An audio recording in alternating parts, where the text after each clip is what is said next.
সবাইকে অনন্যাস ওয়েনবি কিচেনে স্বাগত। আজ বানিয়ে দেখাবো তোমাদের চারটে দুর্দান্ত রেসিপি যা তোমরা যে কোনো চারটের সাথে ইউজ করতে পারো। যেটা তোমরা সমোসা চাট হোক, দহি বাল্লে হোক, আলু টিক্কি হোক, সমোসার যে কোনো চাটে তোমরা ইউজ করতে পারো। তার সাথে সিক্রেট একটা চাটপাটা মশলা তোমাদের সাথে শেয়ার করবো।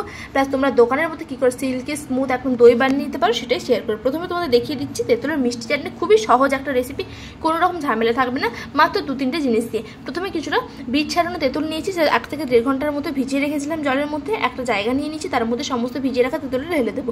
দিয়ে হাতের সাহায্যে পাল্পগুলোকে একটু মেখে মেখে বের করিয়ে দেবো এবং যে এক্সেস যেটা পড়ে থাকবে সেটা আর একটু উপরে জল দিয়ে সেটা ছেঁকে আমরা ফেলিয়ে দেবো। আর খুবই সহজভাবে তোমাদেরকে দেখাবো, বেশি কোনো জিনিসের প্রয়োজন হবে না। এগুলো এগুলো বের করিয়ে ফেলিয়ে দেবো বা তোমরা ছাঁকনি সহজে ছেঁকে নিতেও পারো। প্যানের মধ্যে একটুখানি তেল দিয়ে ওতে দিয়ে দিচ্ছি একটুখানি জিরে, একদম সামান্য তেল এবং সামান্য জিরে দেবে। জিরেটা যখন একটু ভাজা হয়ে যাবে তখন ওতে দিয়ে দেবো তেঁতুলটার জলটা। জিরাটা যেন অবশ্যই ভালোভাবে ভাজা হয়, নাহলে একটু কাঁচা গন্ধ হবে। তারপর আমি এখানে দিয়ে দিচ্ছি আখের গুড়, বড় চামচের 2 চামচ। তোমরা একটু চেখে নিতে পারো, যদি বেশি তোমাদের টক মনে হয় তোমরা আর একটু দিতে পারো, বা তোমরা এখানে চিনিও অ্যাড করতে পারো হাফ হাফ করে। এরপর ওতে দিয়ে দিচ্ছি একটু লবণ, সাদা লবণ আর একটু বিট লবণ, তার সাথে একটু ভাজা জিরে গুঁড়ো, একটু কাশ্মীরি লঙ্কার গুঁড়ো, বা তোমরা এমনিও রেড চিলি পাউডার ইউজ করতে পারো। সাথে দিলাম একটু চাট মশলা।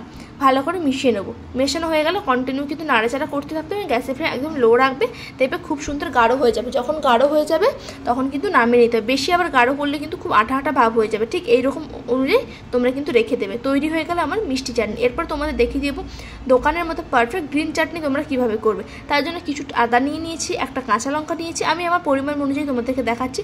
আর কিছুটা নিয়ে নিয়েছি ছোলা ভাজা, তার সাথে ধনে পাতা নিলাম আর কিছু পুদিনা পাতা। পুদিনা পাতাটা ধনে পাতার থেকে কম নেবে। তার সাথে দিয়ে দিলাম একটুখানি বিট লবণ, একটু ভাজা জিরে গুঁড়ো আর লেবু। এখানে আমি আমার পরিমাণ অনুযায়ী হাফ লেবু ইউজ করছি আমি।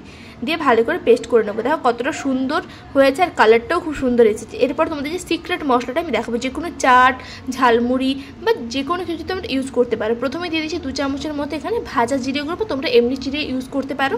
তারপর 2 চামচ এখানে চাট মশলা, 1 চামচ কাশ্মীরি লঙ্কার গুঁড়ো বা এমনি লঙ্কার গুঁড়ো ইউজ করতে পারো, একটুখানি ধনে গুঁড়ো। ভালো করে মিশিয়ে ভেজে নেবো যাতে একটু কাঁচা গন্ধটা চলে যায়। ভালোভাবে ভাজা হয়ে যখন কালারটা একটু চেঞ্জ হয়ে আসবে তখন ওর মধ্যে দিয়ে দিচ্ছি 1 চামচের মতো বিট লবণ। ভালো করে মিশিয়ে ভেজে নিতে হবে। এখানে কিন্তু মশলাটা আমার সম্পূর্ণ রেডি হয়ে গেল।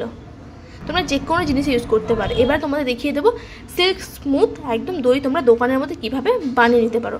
তার জন্য তোমরা দই নিয়ে নাও, টক দই। ভালো করে টক দইটাকে নিয়ে নাও, তোমাদের পরিমাণ অনুযায়ী তোমরা নেবে।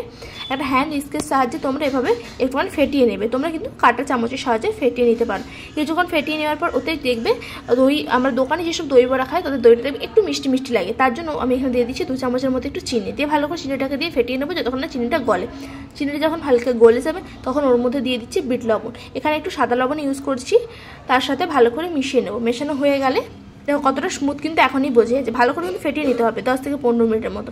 তারপরে তৈরি হয়ে যাবে আমাদের একদম দোকানের মতো স্মুথ সিল্কি দই। এইভাবেই তোমরা চাটের জন্য সমস্ত জিনিস বানিয়ে ফেলো আর বাড়িতে এনজয় করো। সবাইকে